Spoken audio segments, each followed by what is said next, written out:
So I am grateful to be among you all at this critical time and to take part in this important discussion. We're now at one of the most consequential times in history. At this moment, democracies and rule-based world order are facing some of their greatest challenges. And one of these challenges is adapting to the fast-changing global landscape. We overcame the COVID-19 pandemic, but this epidemic brought fundamental changes to the world. Changes in how we communicate and even the way we work and have meetings. It also caused a serious economic downturn. Factories, manufacturers, and the service and travel industry were greatly affected, and some are still in recovery. We're also experiencing what experts call the super year of elections. Half of the world's population in 72 countries have been going to the polls to elect their leaders. Military intimidation, information manipulation, and cognitive warfare, Taiwan jump-started this year with its national election. And we just witnessed a very competitive election in the United States. As a result, many democracies experienced changes in their governments and the composition of their parliaments. This means democracies also have to tackle the uncertainties and challenges that emerge after such changes.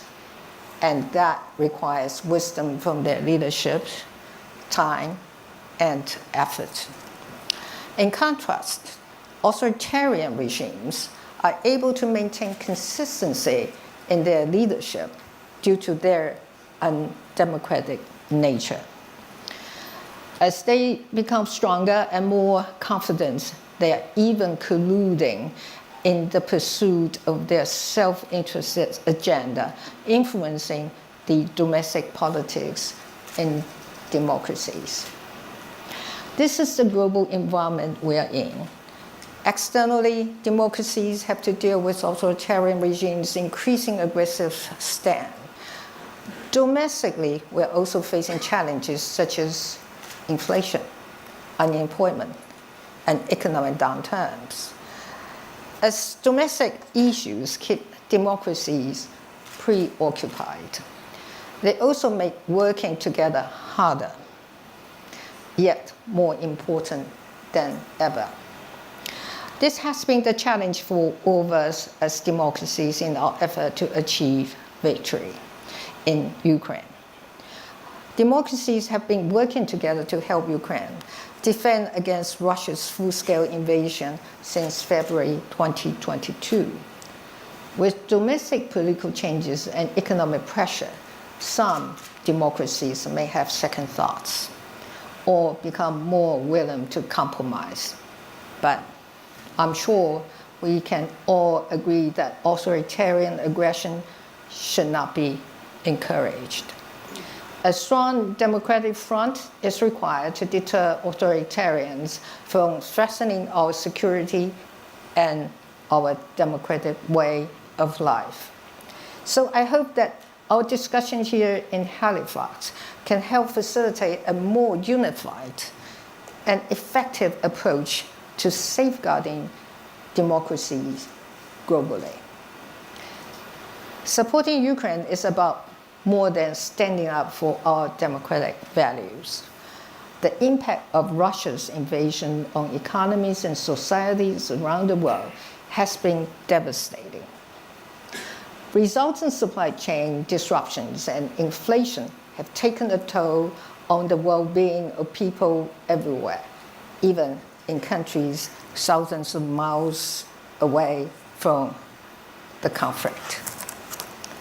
Therefore, effective deterrence against authoritarian expansionism is fundamental to safeguarding our democracies and maintaining international order. That is why our continued support for Ukraine remains imperative, as a Ukrainian victory will serve as the most effective deterrence against future aggression. This will also signal that intimidation and the use of force against any members of our democratic community will result in serious consequences.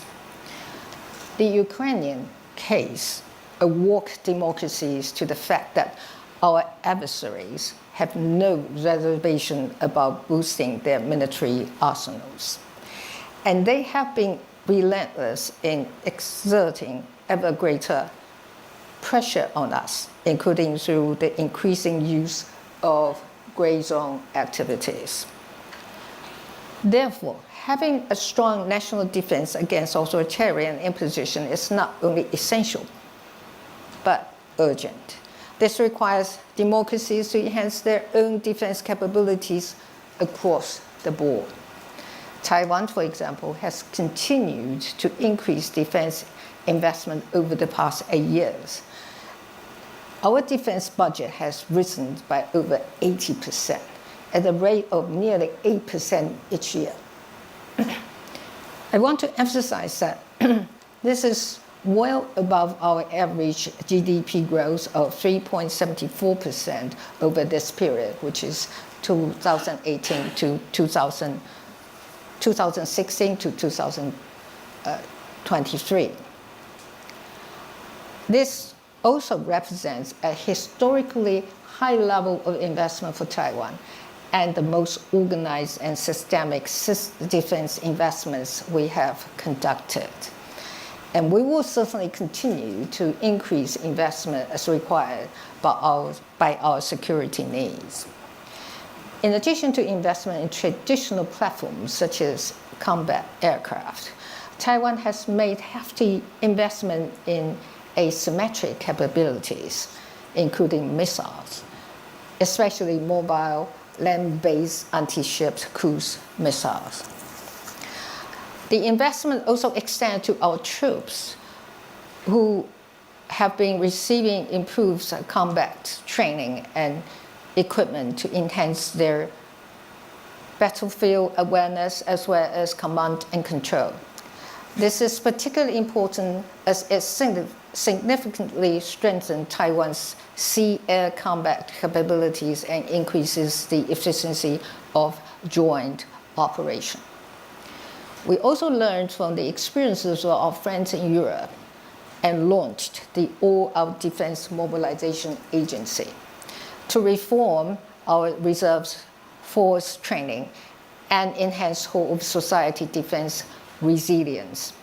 Initiatives as such maximize Taiwan's self-reliance in defense and societal resilience. And more importantly, they mean that we are willing to bear our share of burden and do not take our security partners' support for granted. Authoritarian regimes' aggression is not limited to military action. In this era of advanced technology, each and every democracy has to contend with FIMI, that is, foreign information manipulations and interference, as well as cognitive warfare. Through these means, external forces take advantage of the free and open information environments in democratic countries, using social media platforms to spread false and misleading information that threatens our democratic foundation. Their actions are designed to drive a wedge between fellow citizens, between societies and governments, and even between countries. This increases the risk of misunderstandings, which chip away at the trust we have in one another. And most worryingly, it can help authoritarians achieve their ultimate goal by causing people to lose faith in democracy. Taiwan stands on the front line of this unconventional aggression to manage the risk of cognitive warfare we are enhancing government strategic communications and information resilience across our society.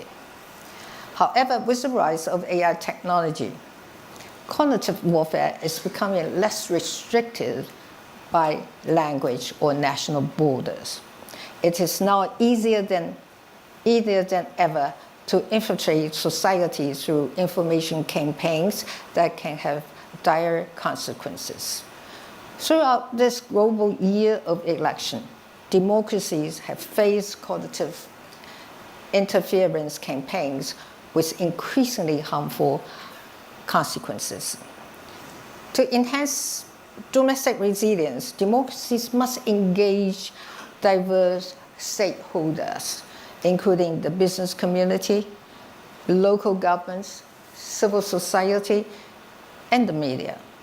It is through collaboration and information sharing that we can build a fortress against authoritarian intrusion. More broadly, the global nature of this threat means that the best way to address it is through close cooperation between like-minded countries.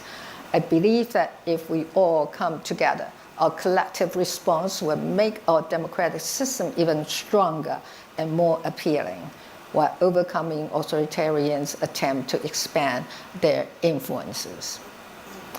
To conclude, I want to stress that in such an international world facing so much uncertainty, it is important to foster international cooperation in conflict resolution, as well as addressing potential future conflicts. To accomplish this, we need more cooperation among democracies, and we need to be more unified than authoritarians. Here, I want to thank those in the international community who have voiced the support for peace and stability across the Taiwan Strait. From the G7 to EU, as reflected in the numerous statements by leaders at important gatherings, the international democratic community has been unanimous in its stand that peace and stability in the Taiwan Strait are indispensable to global security and prosperity. In the last 4 years alone, there have been dozens of statements to this effect. This goes to show that there is a broad consensus on the need to ensure peace and stability in the Taiwan Strait and to support freedom and democracy globally. This is the kind of unity that is so important in our effort to deter threats to our security and democracy. Moreover, freedom of navigation operations in the Taiwan Strait conducted by major countries, that of course including Canada, are particularly important not only for Taiwan's security, but also for international sea traffic and commerce. We're grateful to all our international partners who are paying close attention to security in our region and working collectively to ensure its stability. For more than half a century, Taiwan has faced constant challenges from the Chinese Communist regime. However, decades of intimidation and dealing with the changing international environment have made Taiwan society and its leaders resilient and pragmatic. As we have been making efforts to strengthen our defense and domestic resilience, we understand that it is equally important for us to work with the stakeholders in the region to find ways to reduce differences and hopefully to develop a long-term stabilizing mechanism. Taiwan looks forward to being joined by those who share the same desire and value in this important endeavor. Thank you.